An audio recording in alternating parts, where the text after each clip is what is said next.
elementary school. I can't recall if it was second grade, first grade, whatever. But the teacher took us to the library, told us to pick out a book, and I kept searching the stacks. I picked out a book on the Battle of the Little Bighorn. I couldn't read it. I was too young, but I enjoyed looking at the pictures of the book. How I got stuck with that, I'll be honest with you, there was always a fascination with Custer, with me. He was the type of individual that I feel all men want to emulate. They want to be brave.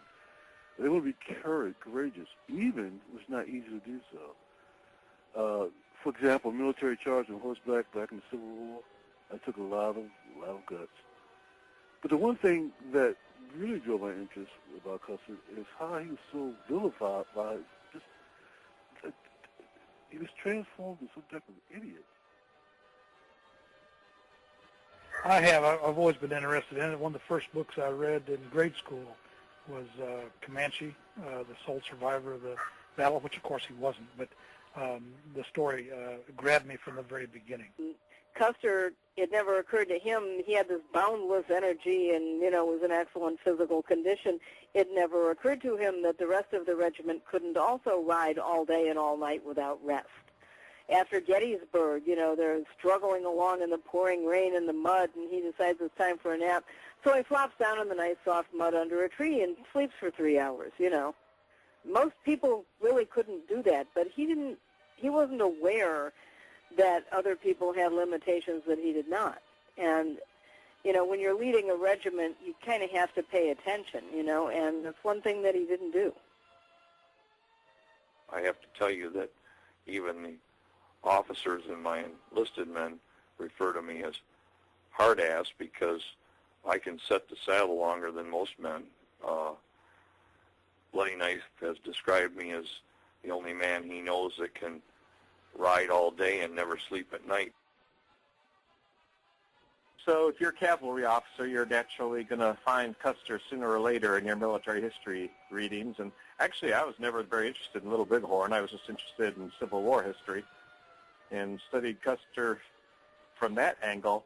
And only after I'd learned all about him there did I study Little Bighorn in any detail. And, of course, that probably colors my attitude towards Custer because I knew him before he was in the movie Little Big Man. In Little Big Man, he was depicted as crazy, which, is fairly far from the truth. But, people wondered why on earth did he attack this huge Indian village with not enough guys and screw everything up and get killed. And I still think that the answer is everybody screwed up, and you put it all together and you get Little Bighorn. They've never really even shown the family dynamic the way it should have been. Okay, there was 3 brothers that were killed together. That's amazing, And you would think, they got that with Wyatt Earp. You don't show Wyatt Earp and then just Wyatt Earp and then, who's that guy? Oh, fuck that guy. That's his brother and his other brother. And they make a big deal out of the fact that he was with his brothers and they had a lot of loyalty. Well, shit. There's 3 guys that, were riding together and got in a jam and they all died together, plus their 19-year-old nephew, and they had a brother-in-law. Shit, Maggie Custer lost her husband, 3 brothers, and a nephew. That sucks. Well, I think Custer was a fine man. I mean, I admire him. I think he was what you might call brash or kind of hot-headed. He was definitely a bit of an egomaniac. He had his faults. But overall, I think he was a good officer. I think he was a good commander. And I think he had a good idea in what he was doing at the Little Bighorn. If his subordinate officers, and particularly I'm talking about Reno and Benteen, had followed his orders, I think it would have turned out a lot different. Well, you think Custer would take his little brother and his nephew? And honestly, do you think Custer would really do that, thinking, oh, I'm going to kill my little, you know what I'm saying? Yeah, you got to think about his family that went there. And Mrs. Custer, his mother, lost 5 relatives, his mom. She lost 3 sons, a nephew, and a son-in-law. I mean, it was a bad day for the Custer family.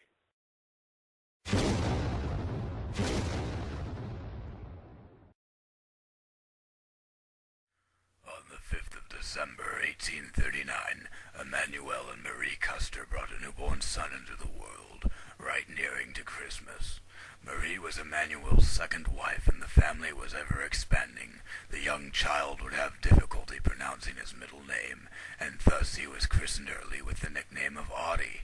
Audie for Armstrong, George Armstrong Custer.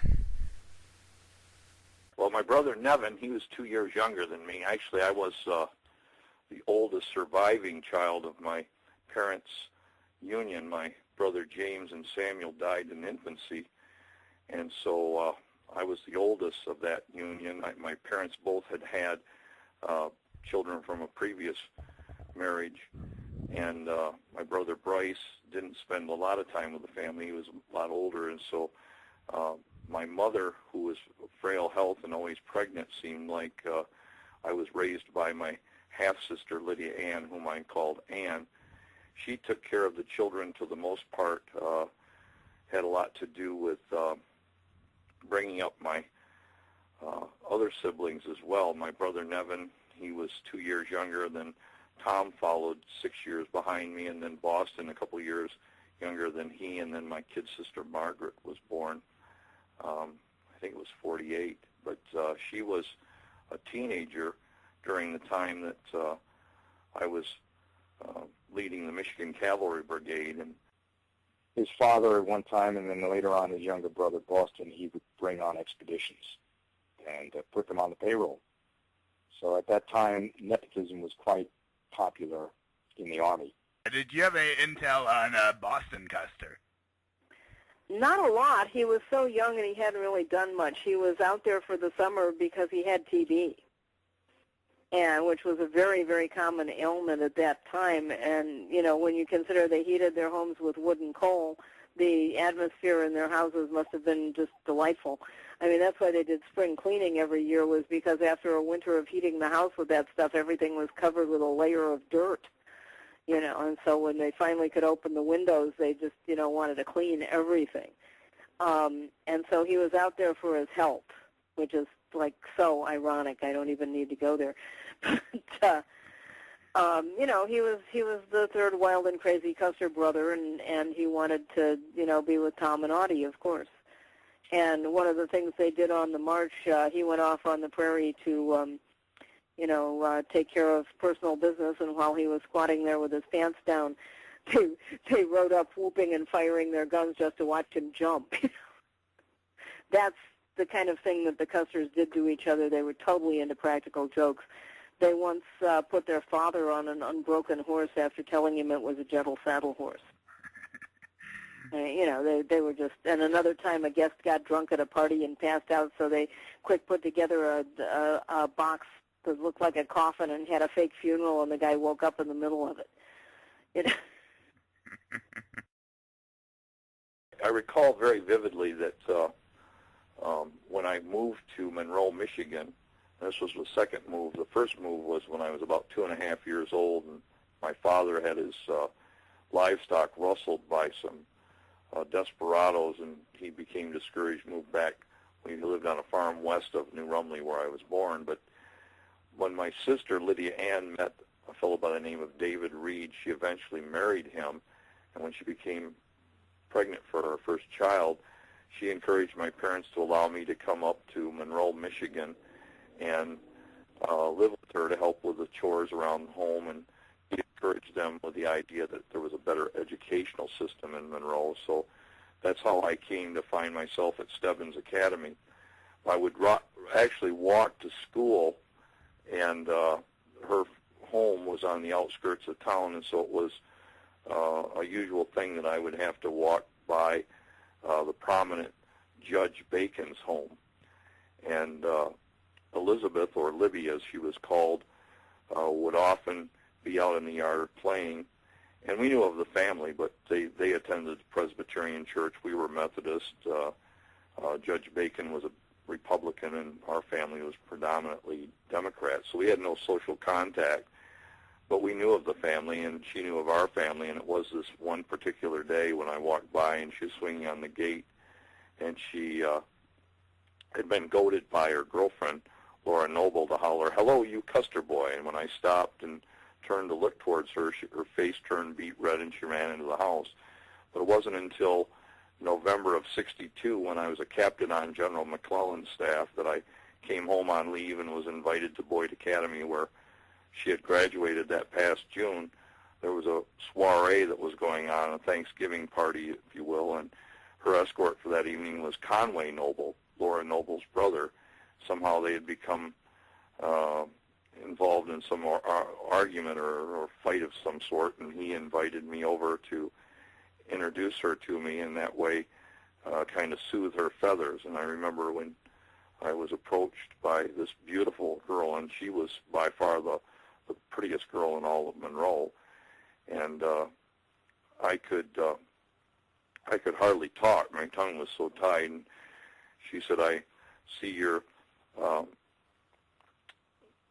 advancements have been quite rapid." And I said, "I've been very fortunate," and that's about all I said. The rest of the evening I spent just smitten by her and just staring at her as she danced on the dance floor and graced that evening. So all during the next week when I was home on leave, anytime she needed to go downtown to Millery or the shoe store or wherever, I was always there to escort her, and even started attending the Presbyterian Church. I went and sat in a pew so that I could be in a strategic alignment so I could watch her every movement.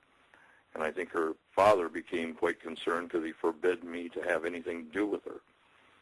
And so I guess my greatest accomplishment, besides being the youngest major general in the history of our military, was being able to marry the prettiest girl in Monroe and convince her father that I was an eligible husband for her, since he was very disconcerting in that he didn't want her to be an early widow. But after I became a brigadier general, he relented and allowed us to get married on February 9th, 1864.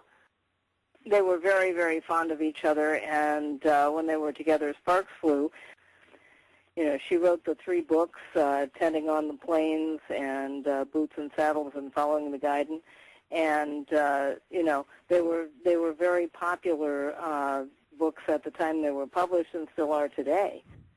And, you know, he was her hero. He was the golden boy general of the Civil War, and she made sure that everybody saw him in that light. And she was such a strong personality, nobody dared write anything negative about him until after she died. And one of the very first negative ones came out literally the year after she died, Glory Hunter by Frederick Vandewater. His relationship with the housekeepers, his pets, all sorts of little adventures they had on the trail. This is the value of her book, and it all comes through. So she's an excellent writer. I mean, she's a very talented writer. So yeah, if you want to get to know the personal Custer, his personal life and his personality, that her books are very good for that.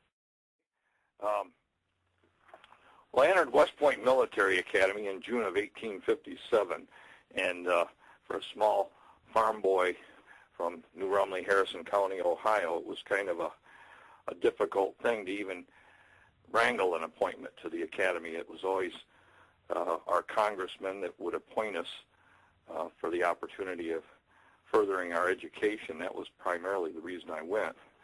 My family was middle class or below, and my father was justice of the peace and a blacksmith. So the money that I was able to save and the money that he got from putting a mortgage on the farm was what sent me up to West Point. Passing pre-exams was something that was a difficult stretch for me. I'd spent a year as a school teacher trying to bone up on math, and being able to pass that pre-exam was a big hurdle. Of the 108 applicants, only 68 were to pass pre-exams, and of that 68, it eventually would dwindle down that at the end of the 4-year period that I was there, only 34 would actually graduate. I graduated last in my class. And for those who would scoff at that, probably had less inclination to even get into the academy, which was a major hurdle for me. My career as a cadet had but little to commend to those who would come after me, but as an example to be carefully avoided, since I accumulated 812 demerits, just 23 shy of expulsion. I spent 66 consecutive Saturdays walking guard duty to shave off some of those skins in order to be able to stay in the standing that I had in the academy. Given any semester, 100 demerits would get you immediate expulsion, and so I was usually between 96 and 98 skins on my record during that time when I was there. Well, there was a point in the early 1870s we actually almost went to war with Germany. But I think that after the American Civil War, I think Europe got up on its hind leg and says, oh boy, our little boy has grown up.